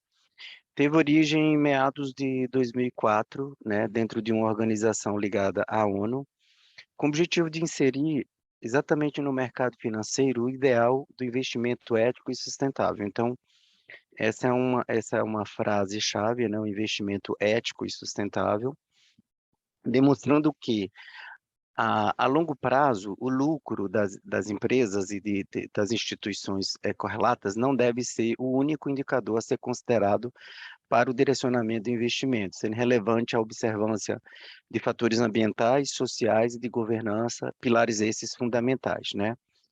Importante, assim, entender corretamente o significado de cada pilar, né, que orienta essas práticas de ESG, né? A letra E, que é representante do ideal do meio ambiente, se refere à responsabilidade da empresa no que tange à preservação dos recursos naturais, abrangendo seu uso consciente, a emissão dos gases contribuintes para o efeito estufa, a eficiência energética com a menor produção de poluentes possível, e está alinhado com algumas medidas que podem ser tomadas, né? Tal como a descontinuidade de um produto deve ter uma alta pegada carbônica, considerando todo o seu ciclo de vida, a busca por fontes de energia menos poluentes, a substituição de equipamentos, Então, neste aspecto, é considerado o quê? A pegada ambiental da empresa e algumas medidas seguindo essa orientação, elas podem ser adotadas, como na gestão de portfólio do produto da empresa, ela descontinuar um determinado produto por uma elevada pegada carbônica, né? A busca também por fontes de energia menos poluentes. A gente sabe que o Brasil tem um alto potencial em geração de energia limpa, exemplo da eólica, da solar, troca de equipamentos, etc., né? Já a letrinha S, por sua vez, ela torna relevante o aspecto social da empresa, né? Englobando a obrigação da empresa frente às pessoas que compõem a comunidade em que está inserida, né? Que está em seu entorno, e prosperando ideais de inclusão e diversidade por meio de melhoria nas políticas e relações de trabalho. Também o incentivo do engajamento dos empregados, bem como a sua capacitação, a privacidade e a proteção dos dados, né? Aqui busca-se a conformidade do relacionamento da empresa com seus empregados, fornecedores, clientes, sociedades e os principais stakeholders, além do necessário respeito à legislação trabalhista, um relacionamento ético, né? Porque esse é o grande plus, é o adicional que nós temos, né? Sendo respeitoso às diversidades na relação de trabalho.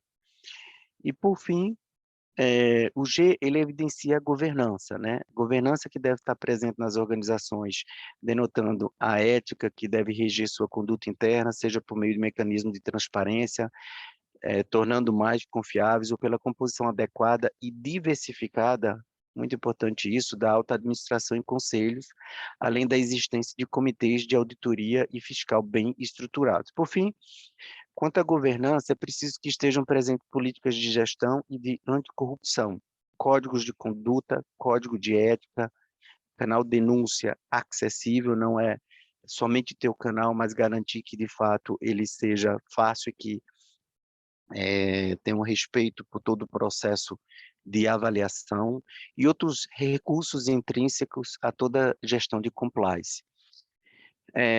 Diante disto, nós, como profissionais da área jurídica também, nós precisamos também refletir sobre o nosso papel, sobre nossas contribuições. Qual o papel do jurídico e os benefícios do ESG para os negócios, né?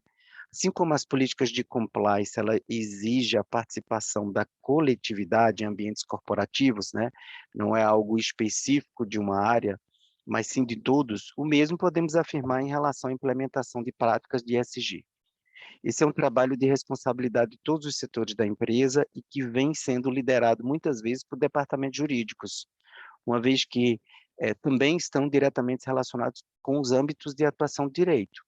Alguns exemplos são os valores que orientam as relações de trabalho, os contratos celebrados com fornecedores, com acompanhamento da cadeia produtiva, contratos de fusão, de aquisição, respeito aos direitos humanos, aos direitos ambientais, entre outros. Esses exemplos, eles perpassam pelo trabalho desempenhado por advogados, né, e gestores jurídicos. Desse modo, papel do jurídico interno estar conectado aos demais departamentos da empresa, incentivando, participando de treinamentos, assumindo uma postura proativa e de engajamento. Ao assumirem uma postura proativa, advogados e gestores jurídicos passam a contribuir para a lucratividade do negócio, né? Comprovando o seu valor para a empresa em que atuam e tomando a sua gestão tornando, né, a sua gestão mais eficiente e estratégica. Um ponto importante a abordar é a gestão dos riscos, né? Que temos um ponto realmente relevante, que é a necessidade do advogado conhecer o negócio em que atua. Isso porque não há como mapear riscos e atuar preventivamente sem um conhecimento da posição ocupada pelo seu negócio no mercado. Nesse sentido, para que seja possível uma gestão eficiente do departamento jurídico, percebe-se imperativo que o gestor conheça a rotina interna e os processos produtivos, compreendendo os riscos e auxiliando na gestão dos mesmos, né? Em paralelo com o compliance, podemos considerar a due diligence também presente nas práticas de ESG, uma vez que há necessidade de avaliação de toda a cadeia produtiva, verificando as condições de trabalho dos envolvidos, mapeando os riscos e possíveis impactos do envolvimento com terceiros, né? Já sabemos que atualmente o papel jurídico ele supera o simples cumprimento dos aspectos legais, sendo a adoção dos critérios ESG ou ISG mais uma oportunidade de gerar valor para a empresa, contribuindo para a gestão de riscos e valorização do negócio perante o mercado. Assim, a variável socioambiental, ela necessariamente deve estar presente no planejamento estratégico elaborado pelo departamento jurídico, né? Além disso, no que se refere à gestão de riscos pelo departamento jurídico, por exemplo, é imprescindível a presença de prática de ESG na matriz de riscos estratégicos da empresa. Dessa forma, torna-se viável ao jurídico detectar preventivamente comportamentos e processos que representam altos riscos e potenciais futuros prejuízos ao negócio, né? Esses ideais de ESG têm transformado, ou melhor, está tentando, né, transformar as empresas, visto que os seus valores não estão condicionados a tão somente o lucro e a receita, mas também as suas práticas internas, valores e ideais difundidos, ampliando o olhar para a cadeia. Vale mencionar ainda a criação dos chamados fundos ESG, como forma de investimento, o qual direciona os aportes dos investidores às empresas que possuem boas práticas definidas a partir de critérios robustos, o que eleva o seu valor e, por conseguinte, suas cotas no mercado financeiro. E para finalizar, por isso tudo, gostaríamos de trazer uma questão para reflexão de todos, né? Como as regras gerais de ESG podem, de maneira efetiva, auxiliar para a consolidação dos direitos fundamentais no Brasil, principalmente considerando as relações de trabalho então existentes. É uma grande oportunidade e nós convidamos aqui o Léo e eu e a nossa professora a todos para uma reflexão a respeito disso. Muito obrigado a todos pela atenção.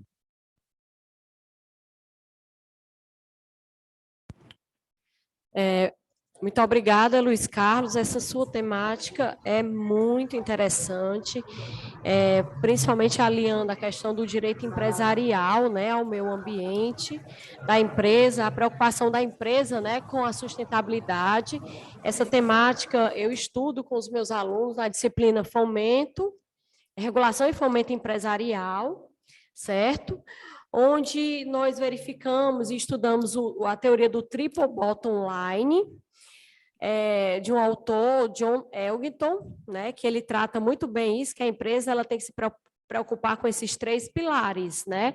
A questão do lucro, da sustentabilidade das pessoas.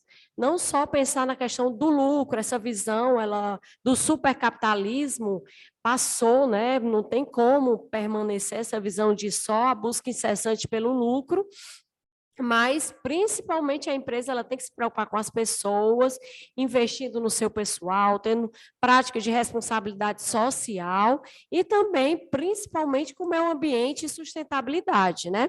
Então, assim, o teu trabalho é muito interessante, depois, né, eu vou ter acesso, né? A gente já recebeu esse trabalho previamente, para verificar, tá? Mas vamos, então, continuar, então, o último trabalho,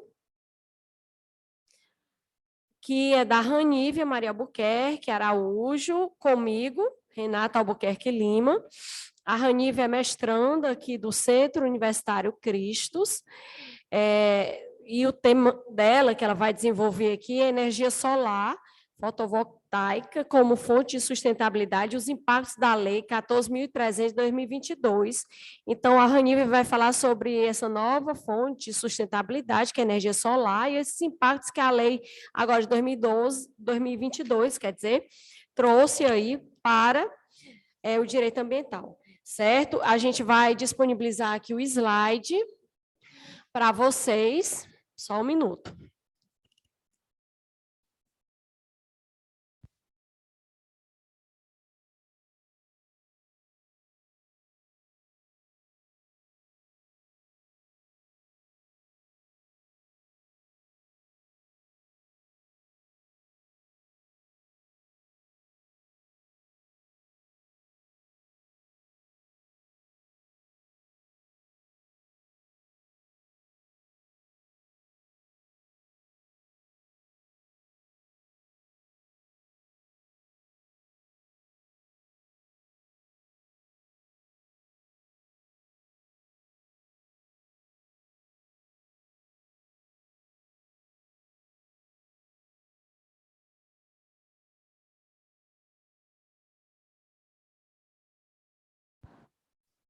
Bom dia, pessoal. Vocês estão vendo o slide, me ouvindo e me vendo?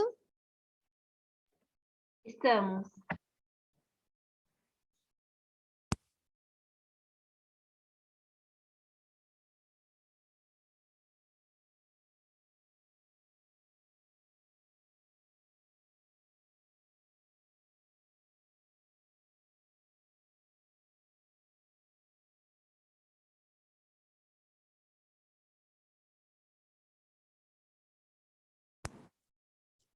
Bom dia, pessoal. Me chamo Ranívia. Eu sou discente aqui do programa de mestrado da Unicristos. O meu artigo ele foi realizado sobre a orientação da professora Renata, que é docente aqui também do programa de mestrado. Inclusive, eu queria agradecer a oportunidade, aproveitar a oportunidade para agradecê-la, né, por todas as ponderações, por toda a orientação. E o meu tema é a energia solar fotovoltaica como fonte de sustentabilidade e os impactos da Lei 14.300 de 2022. Essa lei que também é denominada taxação do sol, justamente porque ela trouxe mudanças significativas no sistema tarifário da energia solar. Aí pode passar.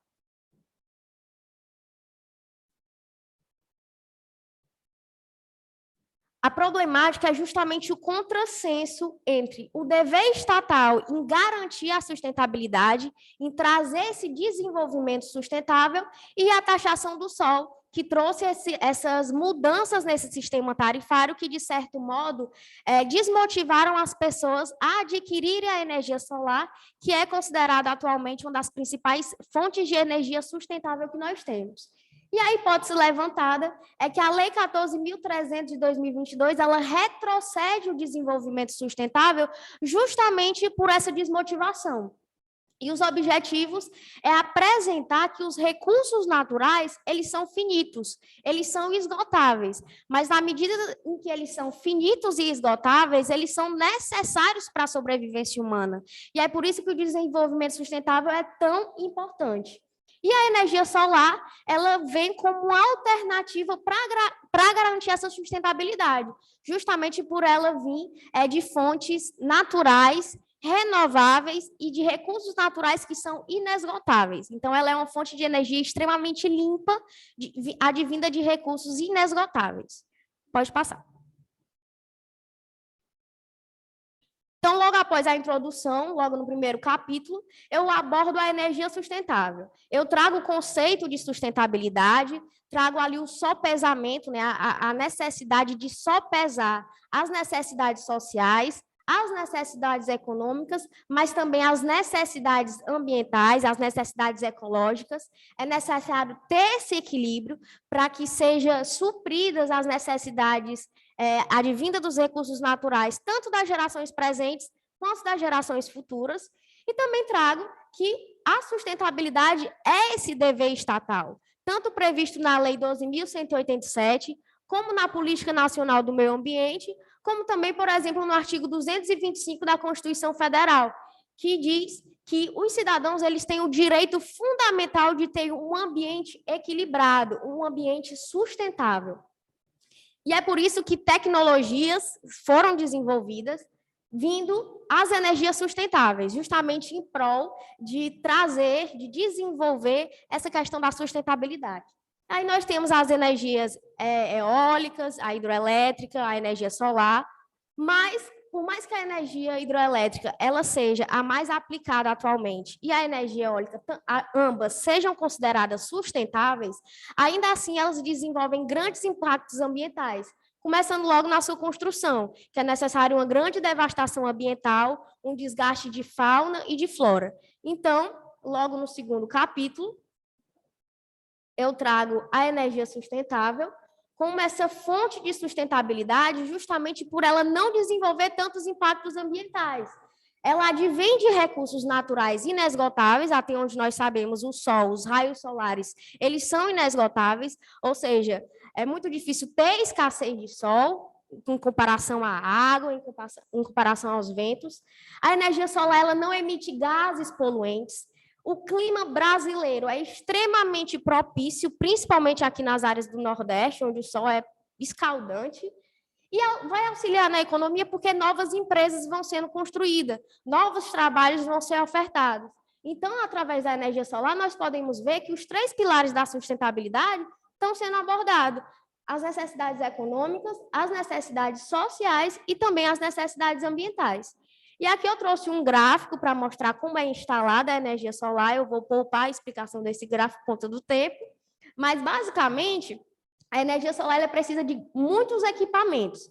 Precisa das placas, precisa de um relógio, precisa de um determinado equipamento que vai transformar os raios solares em energia, mas a energia solar eu vou produzir a minha própria energia através dos raios solares. Então, se as minhas placas elas estão produzindo mais do que eu estou consumindo, esse excesso vai ser convertido em crédito.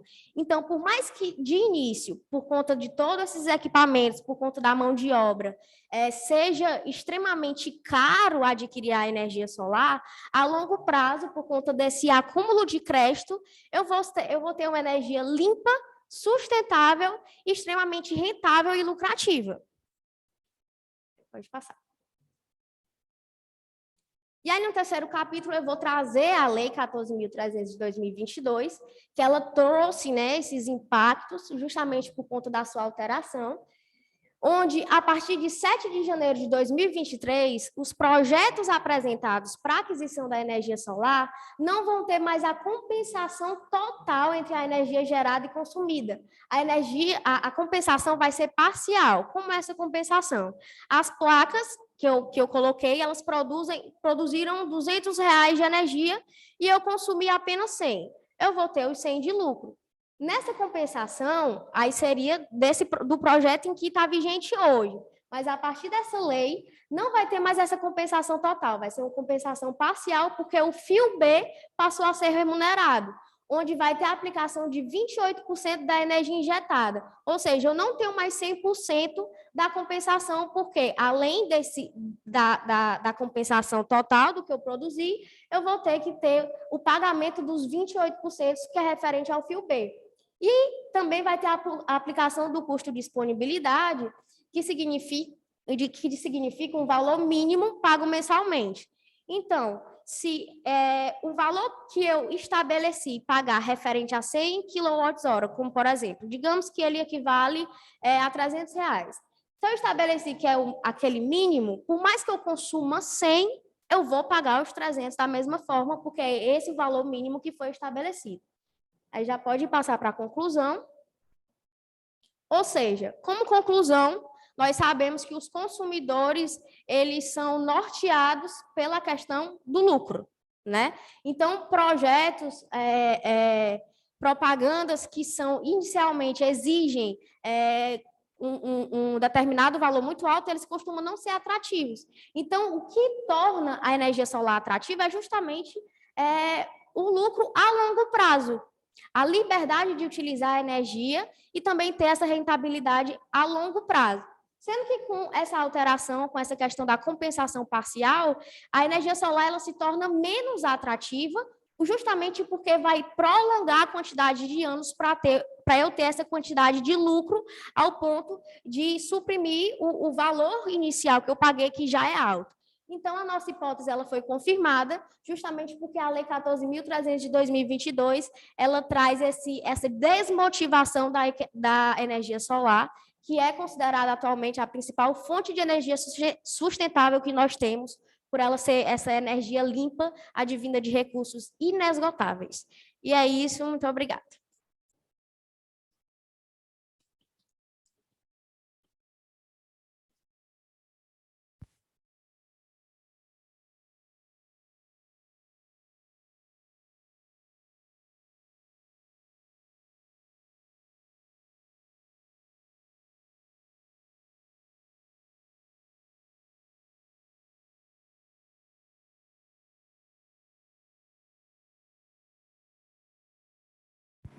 Então, gente, chegamos a...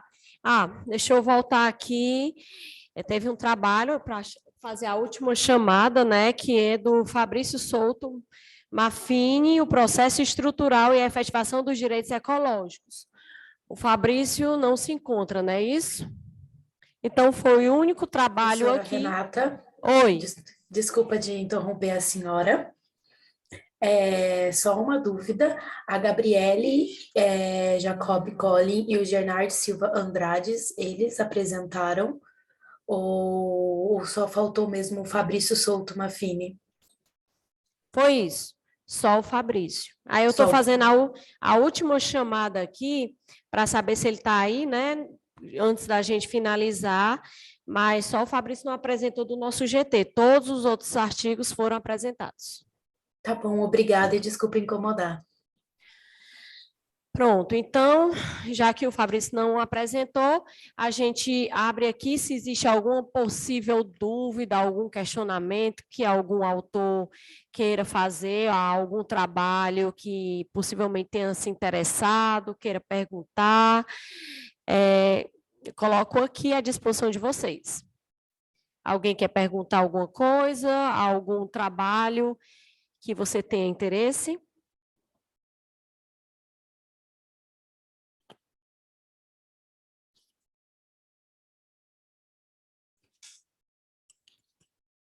Ninguém, gente?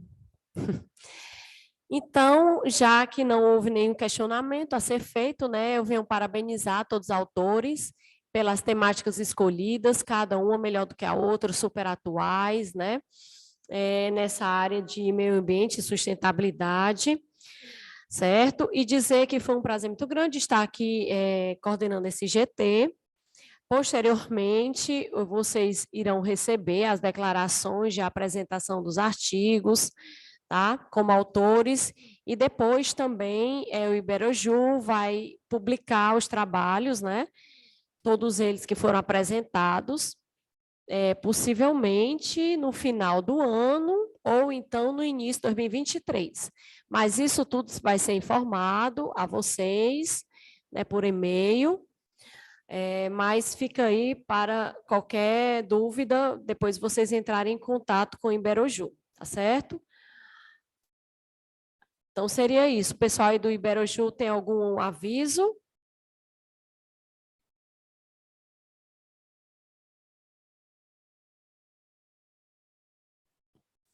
Hã? Nenhum aviso? Ah, que eu estou de costa e não vi o chat. Pronto, obrigada, meninas. Pois então, gente, bom dia a todos, tá? Parabéns mais uma vez. E a Unicristos agradece a presença de todos, dizer que foi um prazer sediar esse evento aqui em Fortaleza, tá? Vai ser esse evento no meio de vários, né? Próximo ano,